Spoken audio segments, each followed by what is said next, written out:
नमस्कार, मी शोभा पवार पंगतमध्ये आपले पुन्हा स्वागत आहे। आज आपण पाहणार आहोत दह्याची कढी। त्यासाठी लागणारे साहित्य आहे पाव किलो दही, 4 टेबलस्पून बेसन, 1 टीस्पून घी, 3 ते 4 टीस्पून तेल, अर्धा टीस्पून हळद, मीठ चवीनुसार, कोथिंबीर थोडीशी, अर्धा टीस्पून मोहरी, अर्धा टीस्पून जिरं, 5 ते 6 लसूणच्या पाकळ्या, थोडासा कढीपत्ता, 6 ते 7 हिरव्या मिरच्या आहेत। आता आपण दह्यामध्ये बेसन मिक्स करून घेऊया आणि कढी फोडणी करूया।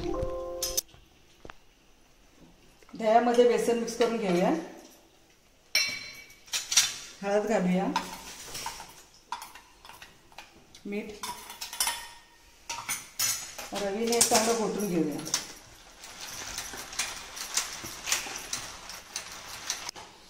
आपलं दही घोटून झालेलं आहे। आता आपल्या जे कढई तापलेली आहे त्यात तेल घालूया, थोडं तूप घालूया।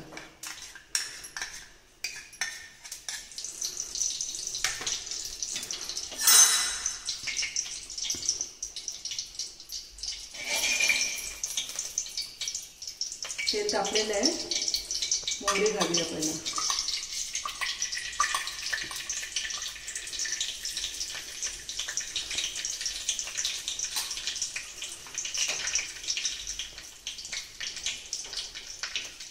मोहरी तडतडल्यावरती जिरं घालूया, हिरव्या मिरच्या, लसूण, कढीपत्ता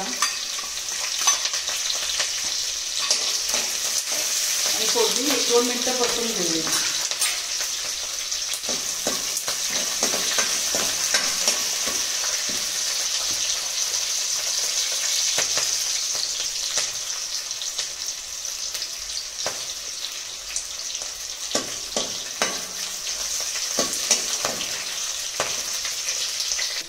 आपली फोडणी परतून झालेली आहे। आता आपण दही घालूया।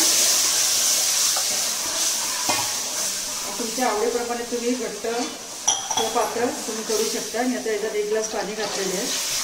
याला उकळी येईपर्यंत हालवत राहायचं आहे, नाहीतर हे दही फुटून जाईल आणि आपली कढी खराब होईल, टेस्ट चांगली लागणार नाही। आता मी एक मंद आचेवरती याचं एक उकळी काढून घेते, पण ढवळत राहायचं आहे सतत। हे बघा, आपली कढी तयार आहे। मंद गॅसवरती मी ही एक 10 मिनिटं ढवळून घेतलेली आहे। आता कोथिंबीर घालूया।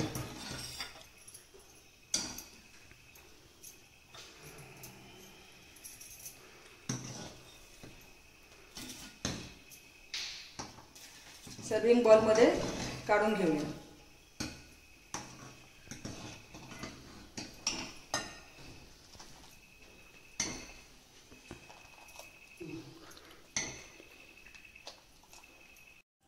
आपली कढी तयार आहे। तुम्हाला माझ्या रेसिपी आवडत असतील तर माझ्या चॅनलला सबस्क्राईब करा, शेजारी बेल आयकॉन क्लिक करा, म्हणजे तुम्हाला मी जेव्हाही नवीन रेसिपी अपलोड करेन त्याचे नोटिफिकेशन तुम्हाला मिळेल। धन्यवाद।